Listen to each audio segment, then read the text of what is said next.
மாதந்தோறும் first Sunday அன்று கிரியாஸில் நாம் வாங்கும் அனைத்து பொருட்களுக்கும் எக்ஸைட்டிங் ஆஃபர்ஸ் அண்ட் கிஃப்ட்ஸ்.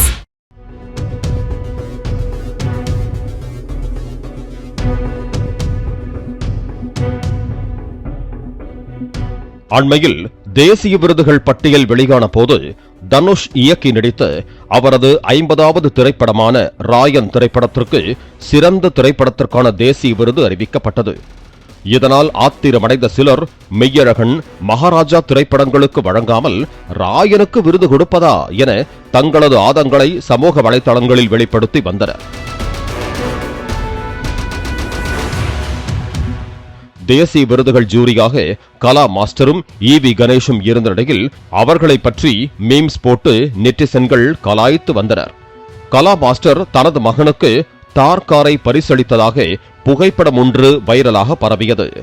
அதையும் ராயனுக்கு தேசிய விருது வழங்கியதையும் சிலர் ஒப்பிட்டு கமெண்ட் அடித்து வந்தனர்.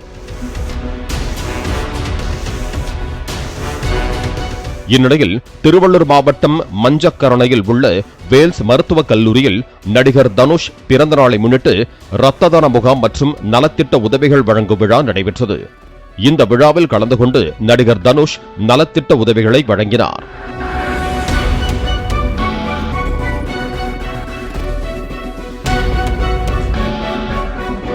பின்னர் மேடையில் பேசிய தனுஷ் ராயன் சர்ச்சை குறித்து பேச ஆரம்பித்தார். அந்த வருடம் வெளியான படங்களில் ராயன் திரைப்படத்தை விட சிறந்த படங்கள் இருந்தது உண்மைதான். அந்த படங்களுக்கு விருது கிடைக்காததால் ரசிகர்கள் அதிருப்தியை வெளிப்படுத்தினார்கள் என அவர் குறிப்பிட்டார். இப்போ சமீபத்தில் ராயன் படத்துக்கு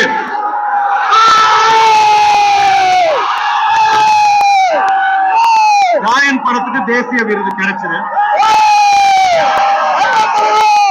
அந்த வருஷம் அந்த படத்தை விட தகுதியான பல படங்கள் நிச்சயமா இருக்கு. அந்த படங்களுடைய ரசிகர்கள் அதற்கான அதிருப்தியை வெளிப்படுத்தினாங்க.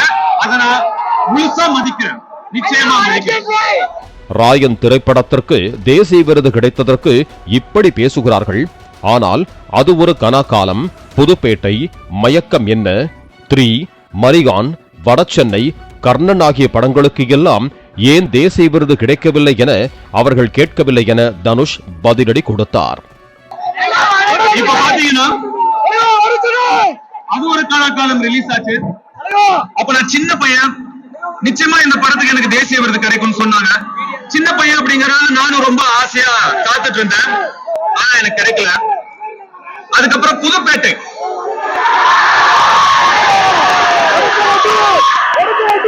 புதுப்பேட்டைக்கு கண்டிப்பா தேசிய விருது கிடைக்கும் அப்படின்னு எல்லாரும் சொன்னாங்க, நீங்களும் சொன்னீங்க. ஆனா எனக்கு கிடைக்கல. அதுக்கப்புறம் 3, மயக்கம் என்ன, மரியான், காஞ்சனா, வடசென்னை,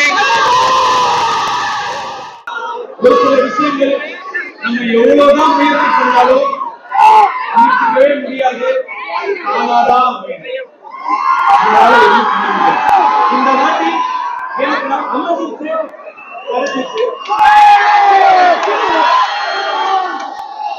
அந்த படம் எப்படியோ, ஆனா அந்த படத்துக்கான எங்களுடைய உழைப்பு, உண்மையான உழைப்பு, ஒரு தமிழரா எனக்கு இன்னும் 2 தேசிய விருது கிடைச்சிருக்கு.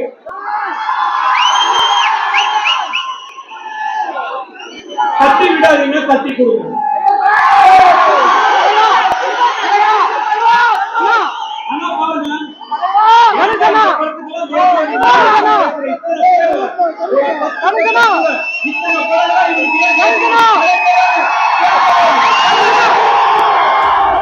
தனக்கு மோட்டிவேஷன் வீட்டில் உள்ள தனது மகன் லிங்காதான் என குட்டிக்கதை சொன்னார் தனுஷ்.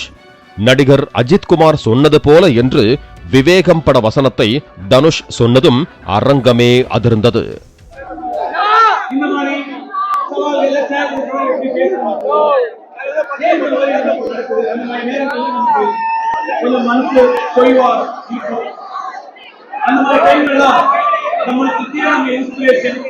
மோட்டிவேஷன் தேடி நம்மளுக்கு நம்ம வீட்லயே இன்ஸ்பிரேஷன். லிங்கா சின்ன வயசுல இருக்கும்போது அவ்வளோ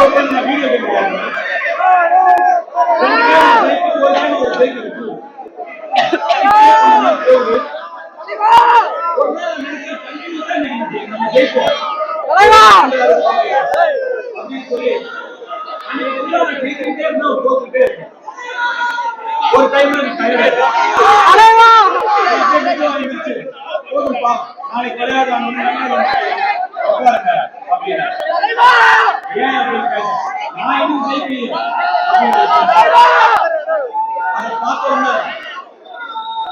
அதை பார்த்த உடனே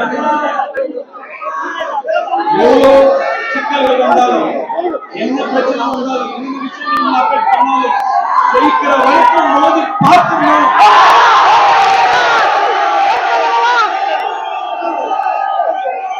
அப்படின்னு அவர்கிட்ட நான் இன்ஸ்பிரேஷன் எடுத்துக்கிட்டேன்.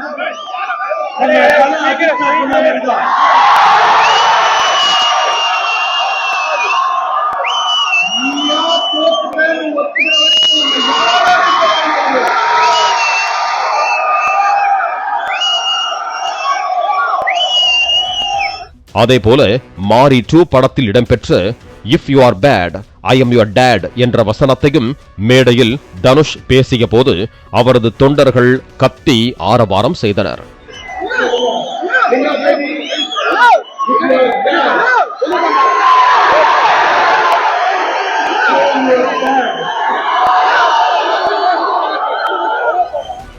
அனைவரும் உங்களது வீட்டின் அருகே உள்ளவர்களுக்கு என்ன தேவை என்பதை அறிந்து மேலும் நிறைய நலத்திட்டங்களை செய்ய வேண்டும் என்று அவர் வலியுறுத்தினார்.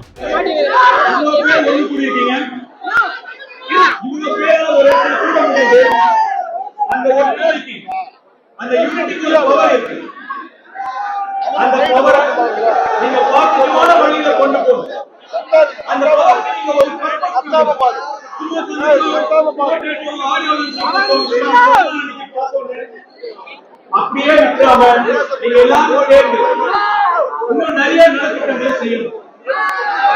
உங்க ஏரியால உங்க பேர்ல உங்க பக்கத்து வீட்டுல எது வீட்டுல யாருக்கு என்ன தேவைங்கிறத புரிஞ்சு நீங்க எல்லாரும் சேர்ந்து கை கோர்த்தீங்கன்னா உங்களால முடியும். அவங்களுக்கு உங்களால முடிஞ்ச நல்லதை நீங்க கண்டிப்பா பண்ணணும். நான் உங்களை இன்னும் பெருமைப்படணும். நீங்க செய்வீங்கன்னு நான் நம்புறேன். அண்மையில் தனுஷ் ரசிகர் மன்ற கொடியை அறிமுகம் செய்த நிலையில் அவரின் அடுத்தடுத்த நடவடிக்கைகள் அரசியல் கட்சி தொடங்குவதற்கான சாத்தியக்கூறுகள் தெரிவதாக நெட்டிசன்கள் கருத்து தெரிவித்து வருகிறார்கள். பாலிமர் செய்திகளுக்காக கும்மிடிப்பூண்டி செய்தியாளர் முகுந்தன். மாதந்தோறும் ஃபர்ஸ்ட் சண்டே அன்று கிரியாஸில் நாம் வாங்கும் அனைத்து பொருட்களுக்கும் exciting offers and gifts. Play store மற்றும் ஆப் ஸ்டோரில் இருந்து பாலிமர் செயலியை QR கோடு மூலம் பதிவிறக்கம் செய்யுங்கள். செய்திகளை உடனுக்குடன் பெறுங்கள்.